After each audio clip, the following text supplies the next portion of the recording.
What is Englishness is one of the key questions that we have to ask here. Who are the English? What is England? And what is its history? It's these sorts of questions that can only be defined by looking backwards and seeing where we've come from, and then looking at where we're going based on that.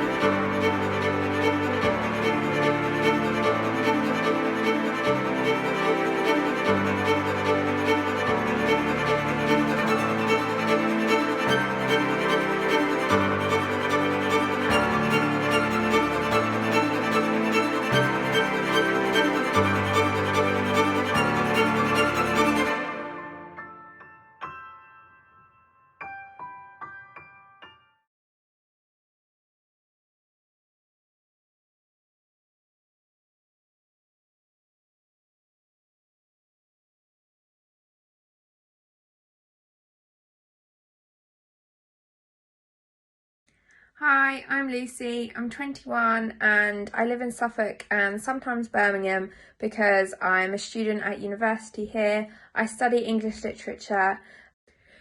I first got interested in history mainly through reading books set in the past. I joined the Young Producers because I feel like a lot of young people feel disconnected from discussions around heritage and history, and I hope that as young producers we can try and involve as many people as possible and make discussions around heritage a lot more diverse. I also joined because I would quite like a career in the heritage and culture sectors, and so being a young producer was the best opportunity to kickstart this. I think that one of the challenges involving young people in heritage today is maybe that young people are more interested in technology and new innovations, and they think that maybe the past doesn't have much of an impact on the present today. I disagree with this. I think the past has a very significant influence in how our society acts today, but I don't think all young people think this. In my experience of history at school, I think we focused a lot on very specific narratives and very big events in history, which, while they are really important, I think they don't apply to a lot of people. A lot of people feel that they couldn't see themselves in history and therefore they're disinterested in it. I think this applies especially to a lot of people who feel like they've been marginalised in history and they are still feeling the effects of that in society today. I think also English education does highlight a lot to do with English greatness, and while we did do a lot of heroic things in the past, there was also a lot of downfalls, and the results of these are still being felt by marginalised people in society today, and so I think that is something that needs to be reevaluated and readdressed. I do feel that sometimes heritage sites treat youth engagement as a kind of box ticking exercise, and because they don't want to alienate a pre-existing base of people visiting their sites, they maybe just do a one-off event for young people rather than making fundamental changes in the way they present heritage and heritage sites. Hello, my name is Tatenda Naomi Machai. I'm 22 years old. I live in southeast London and I'm a recent graduate from the European Theatre Arts course at Rosebruford College of Theatre and Performance. At secondary school, I loved history. It was one of my favourite subjects. I took it on into A level, but I didn't take it on into uni. Over the last 3 years, history has found its way back into my life through my research in oral traditions and African history pre-colonization, looking specifically at South Africa and Zimbabwe, which is the country I was born in. Since then, history has made its way back into my life in a big way. I joined Young Producers because I worked on a project with Shout Out Loud during summer of this year, and it was a project about the Haitian Revolution, which really sparked my mind alight with a lot of knowledge that I was unaware of and a lot of history in this country of England that I was not aware of. And after that project, I was like, I want to be involved in an organisation that makes this happen, that makes history accessible, exciting, even heart-wrenching for young people like me.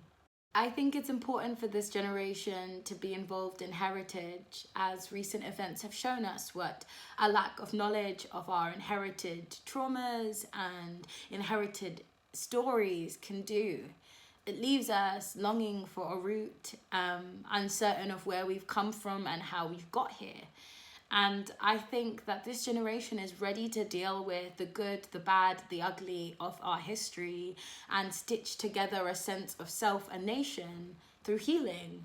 I think one of the biggest challenges in involving young people in heritage is accessibility. So this could be accessibility in time, specifically for working class young people who are probably already working part-time, because I was when I was 16.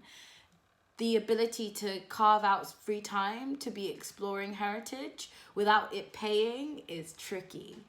And also accessibility in the sense of visibility, especially when it's hard to feel like you can participate in something that you don't see yourself present within, especially within the heritage sector. It's very few people look different. So you start thinking, that sector's not for me, I'm not welcome here. My biggest annoyance with history in education is the lack of a full history in our education systems. I don't think we get taught everything that we need to know to understand the realities of life today in England. From primary school to secondary school, it's a very cherry-picked version of our shared histories. And of course, since the history is shared, I wonder why it doesn't reflect the classroom in which it's teaching to. Because all of those mixed heritage histories and stories are very much a part of the very fabric that makes England what it is. For what is post-World War II England without the help of the Windrush generation? Which raises the question, why aren't these histories included in our curriculum today? The best experience I've had with young people and heritage was with Shout Out Loud over this summer, where we explored a project with art historians, sound artists, theatre makers and writers to bring to life a historical event. And interdisciplinary attempts to explore historical events get me excited. I love seeing a story interpreted through different mediums and through different lenses. I think then it can really live and breathe and do something to someone. Hello, my name is Niles. I am a young producer with the English Heritage Shout Out Loud project from Suffolk. I'm also a branch assistant with Colchester Young Archaeologists Club, and I am a volunteer with Parham Airfield Museum.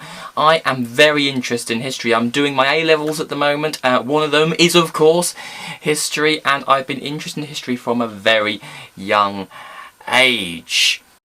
So when I was about 4 or even 5, I really got interested in dinosaurs. I think everybody did at that age, but I sort of stayed with it. I know that's more paleontology than history, but then I moved forward into loving the more recent history. I mean Romans, which are more recent than dinosaurs, obviously, but since then I've become even more interested in even more recent periods of history, especially the 20th century, as it's so relevant today. And also I love military history, which you've got so much of that in the 20th century. So I wish I can say the reason why I became a young producer is because I really wanted to make a change, but unfortunately that's not the case. I simply joined because I love history, I love museums, I love the heritage sector, and I thought these bring it all together and it might be something really fun to do, which is why I joined. And making changes in how young people perceive history is a handy perk, which is really quite nice. Now, if you were to ask me what's the biggest challenge involving young people in heritage, it's simply because I know most of my friends would think that's a very boring thing. Of course, I know it's not boring, and you know it's not boring, but it's very difficult to try and persuade trendy teenagers that it isn't boring. And that's one of the biggest bridges that needs to be gapped. I think horrible histories went a bit of a way when they were younger, but it's more difficult when they get older and they start forgetting what fun times they had watching those programmes. Now I think we can all agree without too much controversy that the biggest scourge in the heritage sector is Mel Gibson. It's simply that. I mean, it's not just him, it's historically inaccurate films in general. People leave from watching Braveheart and they think that William Wallace actually wore kilts and the blue face paint, which is more associated with the Celts. Not only that, don't even get me started on The Patriot, because I'm going to start getting angry. Pearl Harbor is another one I really dislike. Not only that, but U-571 is also a really historically inaccurate film, which makes me cringe every time I watch it. Hello, my name is Tori, I'm 23 and I live in Cardiff.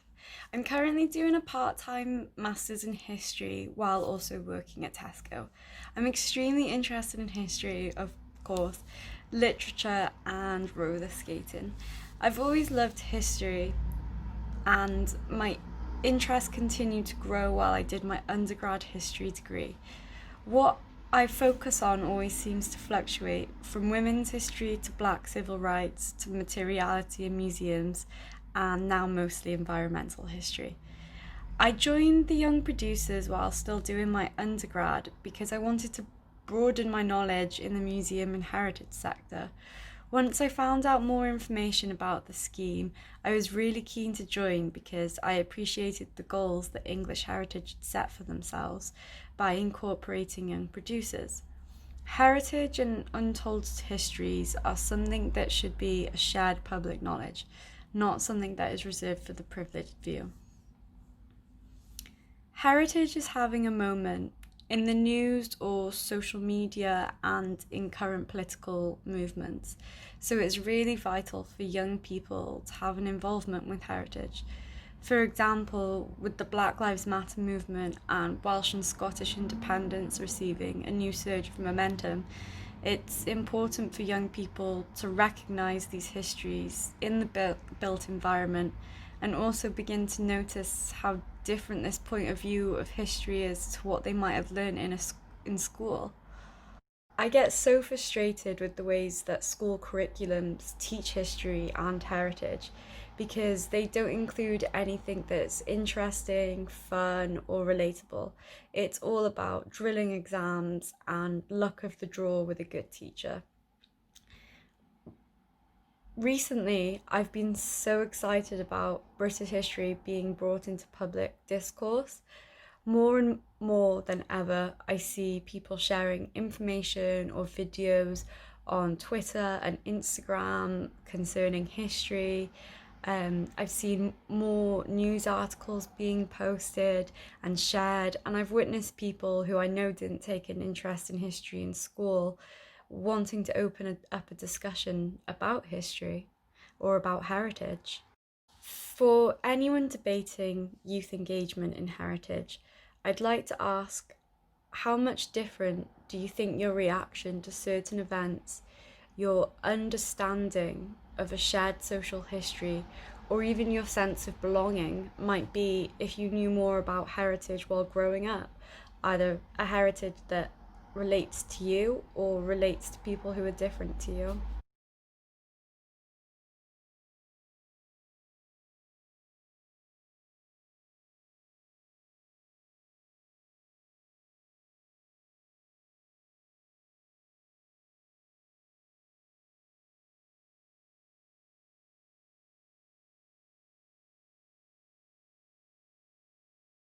If the role of heritage organisations is to find those marginalised in society and to promote their stories, is it not also to acknowledge the actions of those who created the marginalisation and inequality of those people?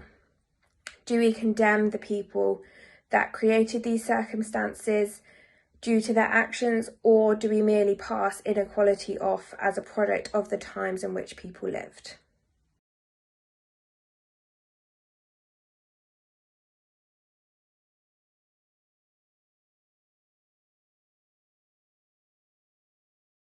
So for anybody debating in youth engagement in heritage, I want you to think very carefully about how we perceive history and where we get our facts from. Let's use Richard III as an example. How do we know about him? What are the main sources? Are they biased sources or are they ones to be trusted? Are they good sources or are they not? I want you to think very carefully about where they come from and whether people may have an ulterior motive for writing what they do or what they don't write.